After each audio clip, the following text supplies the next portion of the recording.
নির্বাচনের আগে সবাই বড় থাকে, নির্বাচনের পরে মানুষের ভোট পাওয়ার পরে বোঝা যায় কে বড় কে ছোট। অতএব এই মন্তব্য করা যাবে না যে কে বড় প্লেয়ার কে ছোট প্লেয়ার। তবে এটা হচ্ছে একটা ডমিনেন্ট অ্যাটিটিউড। উনি বোঝাতে চেষ্টা করলেন যে অন্য কারোর সাথে বসে লাভ নাই, ওনাদের সাথে বসলে পরে আগুন পানি হবে। তাহলে নিশ্চয়ই কেউ আগুন ধরিয়েছে। এখন আগুনটা ধরালো কে? এটাকে বিএনপি ধরিয়েছে নাকি জামাত ইসলাম ধরিয়েছে? আর আগুনটা নেভাচ্ছে কে? দুজন মিলেই নেভাচ্ছেন নাকি একজন নেভানোর জন্য যাবেন আরেকজন আগুন নিয়ে বসে আছেন? এইটা তো আমাদের কাছে স্পষ্ট না। এইগুলি হচ্ছে রাজনৈতিক মানে রেটরিক, রাজনৈতিক অলংকার, বাক্যালঙ্কার, যেগুলো আমাদের রাজনীতিতে খুবই ব্যবহৃত হয় এই বিষয়গুলি, এবং তিনি সেটা আহ্বান করেছেন। মুশকিল হচ্ছে যে আলী রিয়াজ সাহেবের সাথে বসবেন সমস্যা হলে, বসবেন নির্বাচন কমিশনের সাথে, বসবেন প্রধান উপদেষ্টার সাথে, অথবা বসতে পারেন রাষ্ট্রপতির সাথে, যারা নির্বাচনের উপরে প্রভাব রাখেন। দুইটি বিবদমান পক্ষ যারা নির্বাচনের প্রতিদ্বন্দ্বিতা করবে, তারা বসে যদি ঠিক করে যে নিয়ম কানুন কি হবে, কখন খেলা শুরু হবে, তাহলে খেলা এরকম দাঁড়ালো যে ধরেন আর্জেন্টিনার ব্রাজিল খেলবে, তো ফিফা বাদ, রেফারি বাদ, আসেন আমরা বসে ঠিক করি কে আগে গোলে শট নিবে, কে খেলবে, কখন খেলা শুরু হবে, খেলার মধ্যে অফসাইডের নিয়ম থাকবে নাকি থাকবে না, আসেন আমরা মিলে ঠিক করি। এইটা আমি মনে করি না যে একটা সঠিক আহ্বান। বরং বলা উচিত ছিল যে আসেন আমরা আবার প্রধান উপদেষ্টার মধ্যস্থতায় আমরা বসে এই ব্যাপারগুলি মীমাংসা করি। কারণ শেষ পর্যন্ত তো নির্বাচনে কি থাকবে থাকবে না এই সিদ্ধান্ত নেওয়ার, বা গণভোট কখন হবে হবে না, এটা তো রাজনৈতিক দলগুলি সিদ্ধান্ত নিতে পারবে না। সিদ্ধান্ত নেবে সরকার এবং সরকারের পরামর্শে নির্বাচন কমিশন। এবং যেখানে গণভোটের কোনো বিধান এখন সংবিধানে নাই, অধ্যাদেশ জারি করাইতে হবে, সেই বা একটি আদেশ জারি করাতে হবে। যে আদেশ জারি করাতে গেলে, নির্বাহী আদেশ জারি করাতে গেলে আবার রাষ্ট্রপতিকে লাগবে। তো এই তো ব্যাপারগুলি আছে। আর একটি বিষয় আমি খুবই নরম আপত্তি উত্থাপন করতে চাই। এই সংবিধানটা দেখিয়ে যখন কেউ বলে এটা ভারতের লিখে দেওয়া, তখন মুক্তিযোদ্ধাদেরকে অপমান করা হয়। এই সংবিধানটা যারা লিখেছেন তাদের মধ্যে একজন ডক্টর কামাল হোসেন এখনো জীবিত আছেন। ওনাকে আপনি একদিন ডাকেন, এখানে জিজ্ঞেস করেন যে কোথায় বসে কোন জায়গাতে ভারতীয়রা এটা লিখে দিয়েছিল, এটা জানা দরকার। এই সংবিধান যদি আমরা বলি এইভাবে মুখেও যেটা অন্য কোনো দেশের লিখে দেওয়া, তাহলে আমি মনে করি সংবিধানকে অপমান করা হয়। এই সংবিধানের অধীনে গত 54 বছর 55 বছর ধরে যা যা হয়েছে, এমনকি এখনো যেটা হচ্ছে, এগুলিকে অপমান করা হয়। বদলাতে চাইলে বদলান, নিয়মের মধ্যে দিয়ে যা খুশি করেন করতে পারেন যদি নিয়ম সেটাকে অ্যালাউ করে। কিন্তু এইটা বলা ঠিক না যে এই সংবিধানটা ভারত লিখে দিয়েছে বা কোনো দেশ লিখে দিয়েছে। এইটা বাংলাদেশের স্বাধীনতা যুদ্ধের পরে বাংলাদেশে লেখা হয়েছে, এবং এটার জন্য একটা গণপরিষদও তৈরি হয়েছিল, এবং তারপরে এই সংবিধানের অধীনে নির্বাচন হয়েছে একাধিক। এই সংবিধান সংশোধন করেই তত্ত্বাবধায়ক সরকার এসেছিল। এই সংবিধানের অধীনে রেফারেন্স নিয়ে এই যে ইন্টারিম গভর্নমেন্ট, সেটা তৈরি হয়েছে। এই সংবিধান চালু অবস্থাতে আগামী নির্বাচনটা হবে, তাহলে তো বলে দিতে হবে যে সবকিছু অন্যখান থেকে নাজিল হয়েছিল। আমি মনে করি না যে এইভাবে বলা উচিত না। এইটা আইনগতভাবে সিদ্ধ না, এটা আবেগে সিদ্ধ। রাজনীতিবিদরা যা খুশি বলতে পারে, কিন্তু আমি মনে করি যতক্ষণ পর্যন্ত এই সংবিধান বলবৎ আছে, আমরা এটাকে একটা পবিত্র ডকুমেন্ট হিসেবে বা একটা সেক্রেট ডকুমেন্ট হিসেবে, পবিত্র শব্দটা বিভিন্নভাবে ব্যবহৃত, সেক্রেট ডকুমেন্ট মানে যেটা নাড়াচাড়া করতে গেলে নিয়মের মধ্যে দিয়ে নাড়াচাড়া করতে হয়। প্রথম সবিনয়ের সাথে আমার ভাই যেটা বললেন, আমি এটা এই কনস্টিটিউশন যদি আমার স্বাধীনতার, আমার মুক্তিযুদ্ধের চেতনার যদি সংবিধান হতো, সবার আগে আমি বলতাম যে এই সংবিধান আমার। এলএফও ভিত্তিতে 1970 সালে ইলেকশন হয়। এলএফওতে ছিল যে কেউ ইসলাম বিরোধী কোনো আইন কোনো কিছু সংবিধানে ঢুকাবে না, কারণ এলএফও হচ্ছে মূল কথা ছিল যার ভিত্তিতে একটা কনস্টিটিউশন রচনা হবে। এবং আওয়ামী লীগ তার ইস্তেহারেও দিয়েছিল যে ইসলাম বিরোধী কোনো কথাবার্তা ঢুকানো হবে না। 70 সালে সেটা চাইলে আমার কাছে ডকুমেন্ট আছে, আমি দেখাতে পারি। আচ্ছা, সেকেন্ডলি 70 সালে সমস্ত ইলেকশনটা হলো ডিসেম্বর মাসে। একজন এমপিও শপথ নেয়নি। ওখানে বলা ছিল 120 দিনের মধ্যে যদি কনস্টিটিউশন রচনা না হয়, 90 দিনের মধ্যে যদি শপথ না হয়, তাদের এমপিত্ব চলে যাবে এবং ওই যে পার্লামেন্ট সেটা ডিজলভ হয়ে যাবে। বাংলাদেশে 25 মার্চ পাকিস্তান হানাদার বাহিনী 1971 সালে যে মানে বর্বরচিত আক্রমণ করলেন, সে আক্রমণের পরিপ্রেক্ষিতে আমরা মুক্তিযুদ্ধে ঝাঁপিয়ে পড়লাম। দুঃখের বিষয়, খুব খেয়াল করে দেখবেন, দুঃখের বিষয় 16ই ডিসেম্বর আপনি সাইন করলেন আত্মসমর্পণ দলিলে। কার কাছে সাইন করলেন? নিয়াজি অরোরার কাছে।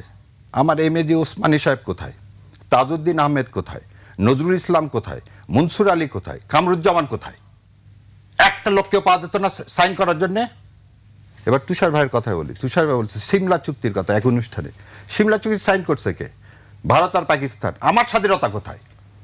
সিমলা চুক্তি বা ত্রিদেশীয় শেষ করে দিই, আপনার আমাকে একটু শেষ করতে হবে। আমি জায়গা মতো যেতে আমি আপনাকে আপনার জায়গা মতো দিলে আগে শোনেন, ইতিহাসটা শোনেন আগে, তারপর আপনি বলেন। আমাকে এক মিনিটে শেষ করে দিন। অনির্ধারিত সময় দিতে পারবো না না, আপনাকে নির্ধারিত শুনতে হবে। আপনাকে তিন দলীয় শুনে একটা জায়গা তিন দেশের মধ্যে একটা চুক্তি হয়, যে চুক্তির ফলে সেনাবাহিনী ফেরত দিয়েছিল।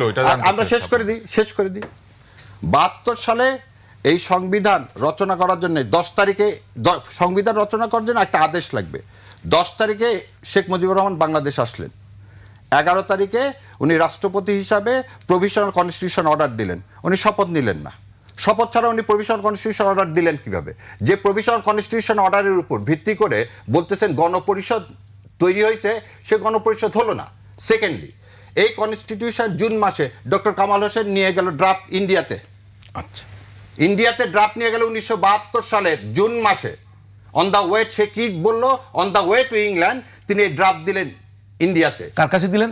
আগে শুনে নেন, ইন্ডিয়াতে দিলেন। এই ডক্টর কামালকে বললেন না উনি নিয়ে আসেন, ডক্টর কামালকে নিয়ে আসে সেটা বলেন। দিল্লিতে দিলেন এবং আরেকটা কার কাছে দিলেন?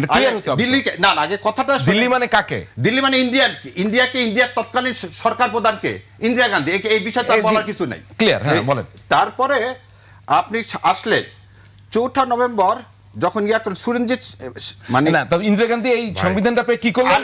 আমার কথাটা আগে শোনেন। কেন এই কথাটা বললাম? আপনার অনুষ্ঠানে আর আমার আজকে কথা বলার কোনো সুযোগ হবে না, পুরো ইতিহাসটা শুনেন। আপনি আমার কথাটা শোনেন, যে আপনি বললেন প্রথম বললাম না ইসলামের বিরুদ্ধে আপনি কোনো কিছু করবেন না, আপনি ধর্মনিরপেক্ষতা ইম্পোর্টেড করলেন কেমন করে? কনস্টিটিউশন যে ইন্ডিয়া, ধর্মনিরপেক্ষতাটা এই থিমটা ব্যারিস্টার সাহেব, আমি আপনাকে খুব স্পেসিফিক বলি, বলেন যে আমি কিন্তু স্পেসিফিক উত্তর জানতে চাই। আপনি ব্যাখ্যা দিচ্ছেন, দ্যাটস গুড। আমি কিন্তু একটু জানতে চাই, ভারত এই সংবিধানটা কোথায় বসে কিভাবে কোন দিন রচনা করে আমাদের দিল? আমাদের ক্রাফটেড বলা হয়েছে। ক্রাফটেড মানে ভারতের পরামর্শে যে সংবিধান হয়েছে তাকে বল ড্রাফটেড না। ক্রাফটেড মানে হচ্ছে শুরুতে বলছিলেন যে লিখে দিয়েছে, মানে এটা ভারতের লেখা সংবিধান, ভারত আমাদের লিখে দিয়েছে। আমি জানতে চাই সেই অনুযায়ী আমি বলি, আমি জানতে চাই আপনাদের খুব সিম্পল উত্তর, ভারত কোথায় কখন কিভাবে আমাদের এই সংবিধান লিখে আমাদেরকে দিল? আচ্ছা শোনেন, শেখ সাহেব তো ভারতের পকেটেই ছিল প্রথম থেকে, আর লেখার কি আছে? শেখ সাহেব তো বাংলাদেশ সরাসরি আসলেন না, ইন্ডিয়া হয়ে আসলেন না। আপনারা এই ইতিহাসকে কেন বিকৃতি করেন? শেখ সাহেব তো ইন্ডিয়ার পকেটের মধ্যে আছে, আপনার আর লেখা লাগবে কি জন্যে? এখন কি আমি বলবো যে ইন্ডিয়ার যেরকম সংবিধান দেখেন, ইন্ডিয়ার সংবিধান কিভাবে গণপরিষদে কিভাবে লেখা হয়েছে? আমাদের এই সংবিধান পাশ করার আগে কোনো গণভোট হয়েছে? হয়নি। সঞ্জিত সেনগুপ্ত সাইন করছে, কনস্টিটিউশনে করেনি। কাউকে তো আপনি সুযোগই দেননি। মৌলানা ভাসানী কোনো কথা বলতে পারছে, পারেনি। মোজাফফর হোসেন কোনো কথা বলতে পারছে, পারেনি। তাহলে হাউ ইটস রিফ্লেক্ট দ্য 7.5 কোটি জনগণের মতামতের সংবিধান কিভাবে? ক্লিয়ার। ড্রাফটিং আর ক্রাফটিং এই দুইটা। আচ্ছা, আপনি এটা এখন ক্রাফটিং না না না, আমি ড্রাফটিং এ বলে দিচ্ছি আপনাকে। মূলনীতি যা যা আছে সেই মূলনীতি আপনি এখন যদি বলেন কোথায় কোন জায়গায়, এটা নয়াদিল্লিতে কি প্রেসিডেন্ট ভবন হয়েছে না পার্লামেন্ট ভবন হয়েছে, সেটা আমি জানবো না, ডক্টর কামাল হোসেন জানবে। কিন্তু আমি কেন বলতেছি, এটা ভারতের যে মূলনীতি, এই সংবিধানের মূলনীতি, যে মূলনীতির সাথে আমাদের স্বাধীনতা যুদ্ধ হয়নি, যে মূলনীতির সাথে এলএফওর কোনো সম্পর্ক ছিল না। যেহেতু এলএফওর কোনো সম্পর্ক ছিল না, অতএব এই মূলনীতি এসে ঢুকলো কিভাবে? আপনি যার উপর ভিত্তি করে ভোট করলেন, তার উপর ভিত্তি করে আপনি সংবিধান রচনা করলেন না, তাহলে সেই সংবিধান থাকে কিভাবে? এলএফওটা কোন রাষ্ট্রের কোন রাষ্ট্রপতি জারি করেছিলেন? এখন আপনি প্রশ্ন করবেন না উনি প্রশ্ন করবেন? আমি জানতে চাই, আপনি ইতিহাস বলছেন তো, আপনি আমাকে বলতে পারেন। আচ্ছা তাহলে আমি বলি, তাহলে আমি তাহলে এটা একটু না, উত্তর দেই। আপনি উত্তরটা আমি দিচ্ছি আপনাকে, আপনি শুনেন। হ্যাঁ বলেন। আপনি দুইটা কথা আরেকটা কথা বলছেন কিন্তু, যে ওই পরিপ্রেক্ষিতে একটু উত্তর দেন না। না না, আপনি অনেকগুলো প্রশ্নের উত্তর দিয়েছেন, আমি একটু উত্তরটা দিয়ে নিই। দ্বিতীয় কথা আপনি বলছেন, আমি প্রশ্ন করি নাই, আমি উপস্থাপকের সাথে কথা বলেছি, আমি উপস্থাপকের সাথেই বলবো। আমি খালি জানতে চাই যে এলএফওটা কারা জারি করেছিল?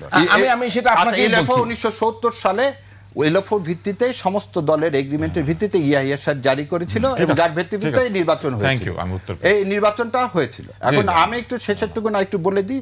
উনি যেটা বলছিলেন, আলীর কেন জামাত ইসলামের তাহের সাহেব প্রধান উপদেষ্টার সাথে করতে চাননি, রাষ্ট্রপতির সাথে করতে চাননি, আলী রিয়াজের সাথে করতে চাননি। উনি চাননি না, উনি বিএনপি কে বলেছেন ওদের সাথে আলোচনা করতে।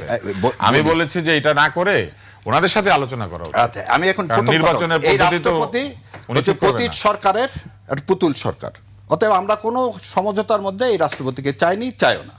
দ্বিতীয় কথা, আলী রিয়াজের ঐকমত্য কমিশনের টিউনার শেষ।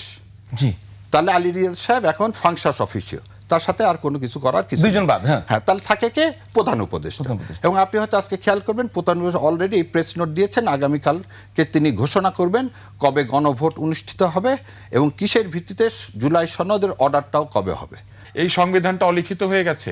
আমি একদম এইখানে বসে আমি মাননীয় প্রধান বিচারপতির কাছে একটা আর্জি জানাতে চাই। এটা তো এইভাবে নিয়ম না, কিন্তু আমি আর্জিটা এইভাবে জানাতে চাই, উনি যদি একটু স্বতঃপ্রণোদিত হয়ে কোনো বিচারপতিকে বলতেন, আমাদেরকে ব্যাখ্যা করতে যে বাংলাদেশে অলিখিত সংবিধান আদৌ চালু আছে কিনা, যদি চালু থেকেই থাকে এই অলিখিত সংবিধান সম্পর্কে জনগণ কিভাবে অবহিত হচ্ছে। যেই সব দেশে অলিখিত সংবিধান চালু আছে সেই সব দেশে হাজার বছর ধরে, শত বছর ধরে, দীর্ঘ সময় ধরে এটা চালু আছে। যেমন ব্রিটেন, কয়টা দেশে এরকম অলিখিত সংবিধান আছে? এবং ব্রিটেনের যে সংবিধান, এই সংবিধান অলিখিত, কিন্তু উনি তো আইনজ্ঞ মানুষ, ওইখানে যে কোর্টের যত প্রসিডিংস আছে, বিভিন্ন সময়ে যে সাংবিধানিক যেসব রায় এবং সাংবিধানিক সিদ্ধান্ত কোর্ট থেকে এসেছে, এই সিদ্ধান্তগুলোর ভিত্তিতেই এই সাংবিধানিক আলোচনাটা হয়।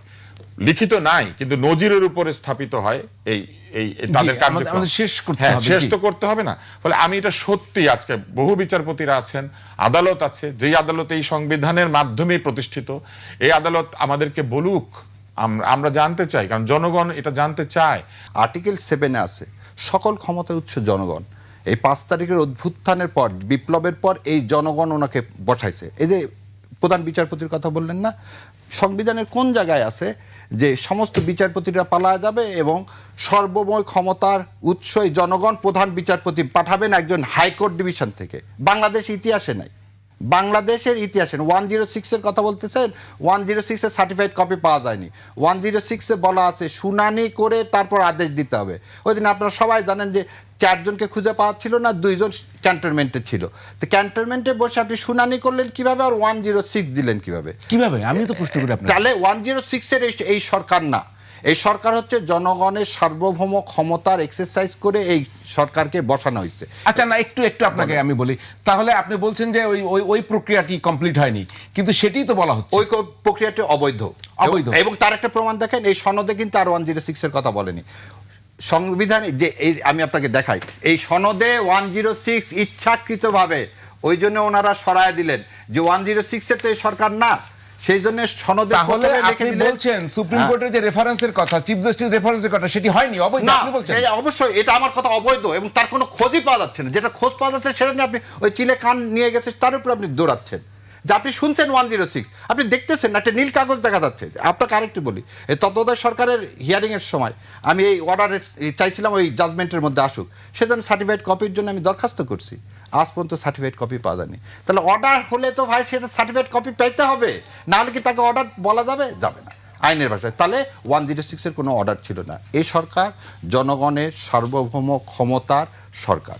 এই সরকার কোনো পার্টিকুলার কোনো রাজনৈতিক দলের না, কোনো মানুষের না। এটা আমাদের সবার আর্টিকেল 7, কোনো সাংবিধানিকও না।